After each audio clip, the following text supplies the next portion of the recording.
Two peoples, two languages, two cultures. So vastly different, there is no way they can reconcile. The minority never asked for this. They were conquered, forced into a nation they had no say over. What, you thought I was talking about that whole thing? Oh no, I'm talking about a serious issue. Quebec. Canada. The Great White North. 10 provinces, 3 territories. But one of those provinces is not like the others. One of them is French. Quebec's long history is intertwined with Canada. With the British absorption of New France back in the 7 Years' War, the Quebecois, or Quebecers, are the descendants of those early French colonists who found themselves under the British crown.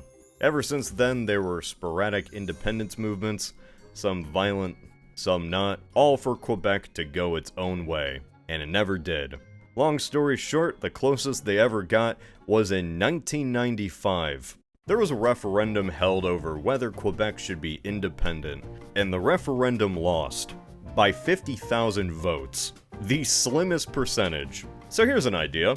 What if Quebec was independent? What if they had voted to go their own way the same year that Toy Story came out? The closest comparison I can really imagine here is another vote that people didn't expect would go through, actually going through. And just like with that vote, a new reality would dawn on everyone in Canada. Pro-independence and not alike, everyone would stop and ask, what next? Seriously, what next? The Yes camp was led by a triumvirate, if you will, of 3 prominent voices. Former Premier Lucien Boucard, founder of Bloc Québécois, the party that led the vote on independence. Mario Dumas, leader of the Conservative Party ADQ, and current Premier Jacques Parizeau. I hope I pronounced any of those correctly. The problem here is all 3 had different ideas about what a yes vote would even lead into. There were some plans to immediately dissolve the Canadian Parliament and call for a new election. Jean Chrétien, the current Prime Minister, most likely would have resigned or been given a vote of no confidence by the Liberal Party.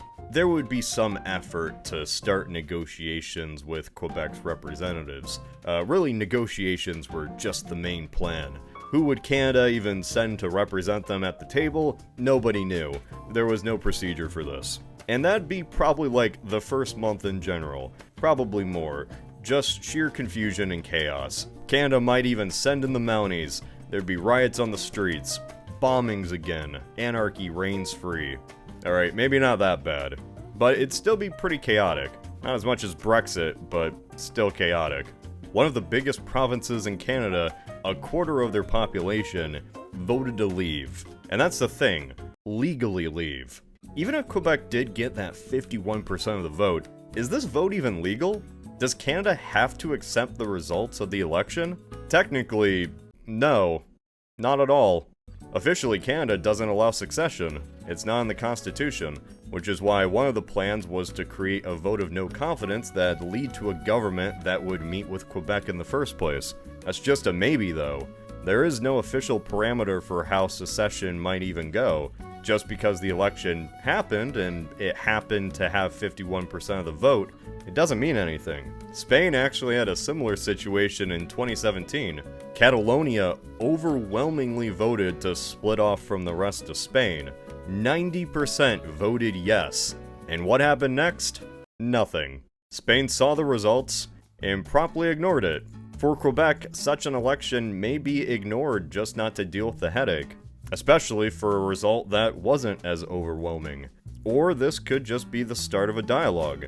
A grueling legal dialogue. It's either that or just some negotiation for Quebec to gain some sovereign powers. And hey, it's either that, or if independence is completely off the table, they might negotiate for Quebec to gain some sovereign powers. We wish to be taken seriously, you know, that type of stuff. Let's say that the 95 vote passes, and the dialogue begins. To amend the Canadian Constitution, the change has to be ratified through the House of Commons, the Senate, and a majority of the other provinces. So in a way, for Quebec to even become independent, they didn't just need an extra 50,000 votes, they really needed an entirely second election, a democratic consensus, if you will, from the rest of Canada to even be given the opportunity to legally leave. Why not? Let's say those dreams come true. Maybe everyone's just sick of Quebec and they let him go. This election drama just kind of consumes Canada for a decade and a half. But at the end of the tunnel, Quebec becomes its very own independent nation. Yippee. Now what? What would an independent Quebec even be like, other than big and French? Well, first, it probably wouldn't be this particular shape. Honestly, if the French population wanted to leave, only the French regions would probably leave. Quebec has indigenous and English-speaking populations, and they would probably just be absorbed into the other provinces. But hey, even if that's done, there's no changing Quebec's biggest feature, their location. Primarily on the St. Lawrence River, a river that Canada is very reliant on for sea access, and it's now through an independent country. It'd be like if Louisiana split from the US and the US lost access to the Gulf of Mexico. Oh wait, we did see that happen. Though I don't think the end result would be as dramatic in this case. Ontario and Quebec are each other's closest economic partner, and considering that NAFTA exists, it's likely Quebec would just be included into NAFTA upon its independence. Economically, there would still be a lot of hurdles. If there is a deal that goes through, it's going to be one that lessens the pain as much as possible. I can't imagine Quebec would want to disrupt its economy by putting too many walls up with its neighbors. An independent Quebec really just seemed like it wanted to exist for cultural reasons. Like, we're too different from the rest of Canada, we should rule ourselves. They really just like the idea of having a border, like a border would be nice. When it comes to economics though, the newly freed Quebec would probably try everything to make the transition as smooth as possible. And really, the United States would have a vested interest to make sure this goes as smoothly as possible. Even though it is a Canadian matter, America doesn't want an economic time bomb next to their border, so I can imagine that in the negotiations, we might see the most meddling by the Americans in Canadian affairs since the War of 1812. Maybe not that dramatic. The funniest part of this scenario is kind of how undramatic it is, at least compared to any of my other videos. For Canada in the late 20th century, though, this is like the most important thing that has ever happened, but that's not really saying much. Sorry, Canada. The reality now is that by the early 2000s, maybe mid-2000s, there could be a free Quebec. Who knows, maybe 2010. It really depends on how negotiations go. But by the time that is finished, where would Quebec be compared to the rest of the countries in the world? Let me put my statistics hat on. I'll be like real-life lore. In 2009, Quebec had the 37th largest economy in the world, 20% of Canada's entire GDP. Now those are good numbers, but that's under the assumption that independence doesn't throw a Molotov into their economy. Even in the worst case scenario though, they'd still be like a middling European power in terms of wealth. Especially considering in the late 2000s their population was only like 7.5 million. In terms of international relations, Quebec would still need to be recognized by the countries of the world. And in my opinion, I think that while a lot of nations might be apprehensive to recognize a minority state declaring independence, considering they have their own minorities, I also think that this is just Quebec, and nobody would really care that much. Okay, that sounds terrible. I'm joking. Kind of. Like, the situation with Quebec's whole independence movement is so much different than the reality that most minorities see across the world. Like, there isn't armed rebellions of Quebecers attacking Mounties or something.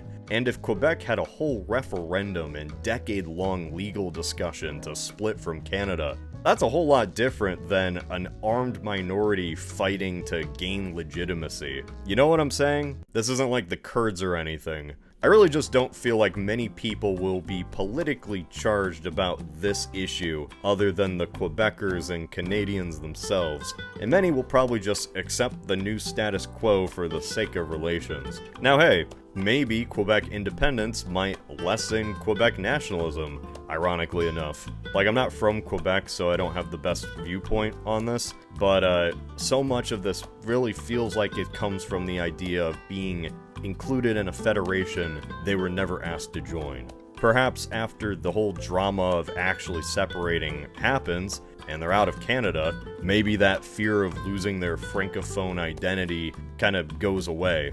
Quebec wouldn't really be a territory of nationalist French Catholicism or anything. As the trend seems to be across the entire Western world, an independent Quebec would probably be secular and similar to a Western European nation, if anything. I mean, they already kind of want to be a Western European nation. So what else is there to even say in regards to Quebec itself? It'd split off legally, but it would still be a member of NAFTA. I could imagine a European-style system regarding Quebec and Canada's borders. Like they just wouldn't even bother setting up a whole passport system, since nobody would want to disrupt the commerce and travel from Ontario to the Atlantic. Nothing really dramatic. But Cody, you ask, couldn't this start a chain reaction within Canada, as other provinces would want to leave? And to that I say, yeah, Jimmy, that's pretty interesting. This is a scenario that has been asked a lot on the internet for a while. Many suggest that perhaps the western provinces could have broke off, and maybe even the Atlantic too, considering they're split off from the rest of Canada. I mean, it'd be funny to imagine Canada just imploding immediately. Ontario would be the dominant province of the whole country, and the power imbalance would be too great. Yet, even doing research into the attitudes at the time, nobody seriously was considering leaving if Quebec did too. Like, there's hints of some movements, but the leaders of the provinces weren't aiming on doing that. Now, there's an argument you can make that maybe nobody thought Quebec would actually leave, and then, hey, once they did, people would start considering it. That's entirely possible. This is a Brexit-type conundrum where you don't really know what will happen until you're through the looking glass. Who knows the political ramifications it would have on Canada?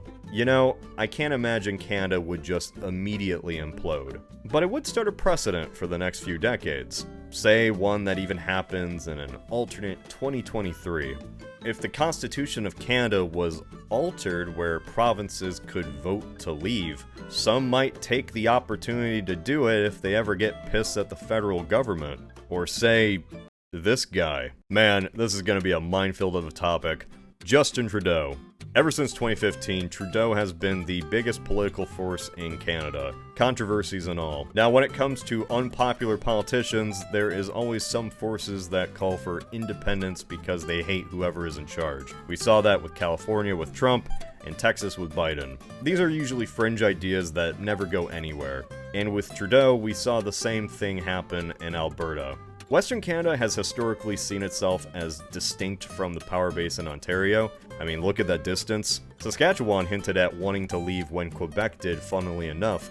This never went anywhere, and probably wouldn't go anywhere in this alternate timeline. At least until the ascension of Justin Trudeau. Alberta is already jokingly called an American state sometimes, and the West in general is far more conservative than the rest of Canada. Who is to say how dramatically Quebec leaving would influence the very idea of Canadian unity? With the constitutional change, the western provinces would have an example to follow from Quebec in holding an election for independence. According to a poll in 2019 by the Angus Reid Institute, 50% of Albertans supported independence. Now, who's to say how reliable this poll actually is, but you can't deny there is very clearly some broader culture war and political motivations here. If it was constitutionally possible to achieve, who's to say, maybe on an alternate today, the motivation to split would be a lot stronger. One influenced by the turbulent politics of the United States in 2016 even. I mean, think about it, Western Canadian independence may be supported by the American right as a people's self-determination to leave a liberal government. Really, just like with anything with Americans, they would see themselves in this issue. The United States already had settled the whole splitting off thing, but Canada never had, and they just saw Quebec leave. I mean, come on, you could just imagine this being an alternate political issue of the Trump era. Alberta and Saskatchewan want to leave Canada, and the issue is split between American party lines. Trudeau dismisses the intent of the vote and them wanting to leave, but he's powerless to stop it. And the American public is interested in seeing the results because many suspect what would happen if these provinces left Canada. They would want to join the United States. Now, Canadian conservatives and American conservatives are not one for one, but there is a similar ideological connection there. A similar disdain for overreaching liberal governance. I could just imagine this issue becoming a major talking point in the US. Is Western Canadian independence valid? Are these just a bunch of conservative hicks that are taking their ball and going home? Those on the left equate them to the Confederates, those on the right equate them to the Texans or Californian republics. It becomes a diplomatic crisis at its very core. Trump makes an offhand comment about how he would accept the provinces into the US. Trudeau denounces him for annexing Canadian territory. You lived through the last decade. You know how it would go. Alberta and Saskatchewan leave and temporarily become an independent nation, while immediately holding an election to join the US. What if that vote passes? Would the US willingly absorb 2 provinces from their closest neighbor in the modern day? I mean, this would be a nuke to Canadian relations. Probably would make the rest of the West turn their heads, but what are they gonna do? Russia would denounce America for annexing land, calling them a hypocrite. Everyone would probably share that newspaper clip from Fallout about the US invading Canada.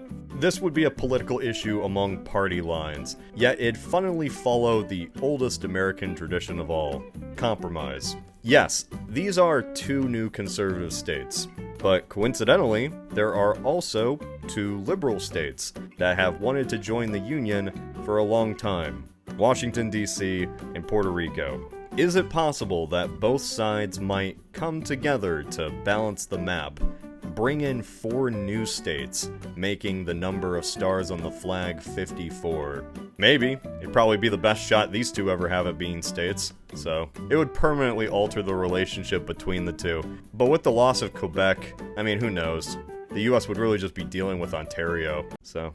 Quebec's independence is never really thought of a lot, ever, by Americans.